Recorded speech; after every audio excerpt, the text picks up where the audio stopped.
কোমর ব্যথা একটি সাধারণ সমস্যা। কম বেশি অনেকের মধ্যেই এই সমস্যাটি দেখা যায়। কিন্তু আপনি যদি সঠিক সময় এটার চিকিৎসা না করেন, তাহলে কিন্তু আপনি কখনো কখনো এটাতে মারাত্মক ঝুঁকির কারণ হতে পারে।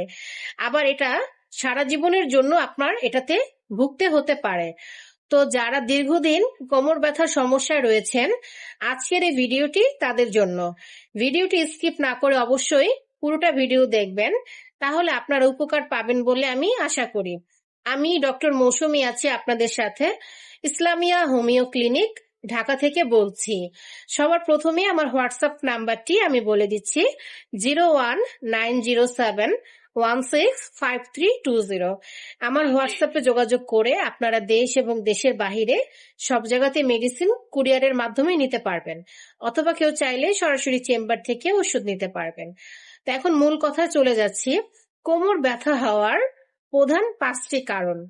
প্রথম হচ্ছে যদি কারো শরীরের ওজন অতিরিক্ত বেশি হয়। দ্বিতীয় হচ্ছে যদি কারো পেশিতে রগের টান লাগে। তৃতীয় হচ্ছে যদি কারো মেরুদণ্ডের ডিস্ক সরে যায়। চতুর্থ হচ্ছে যদি কারো কোমরের হাড় ক্ষয় থাকে। এবং পঞ্চম হচ্ছে যদি কেউ দীর্ঘক্ষণ বসে থাকার কাজ করার অভ্যাস করে থাকেন, সেই ক্ষেত্রেও কিন্তু কোমরে ব্যথার সমস্যা হতে পারে। তো আসুন এখন আমরা জেনে নেই কিভাবে আপনারা ঘরোয়া উপায়ে কোমর ব্যথার প্রতিকার করতে পারেন। প্রথম হচ্ছে যাদের শরীরের ওজন অতিরিক্ত বেশি, আপনারা ওজন কমানোর চেষ্টা করুন।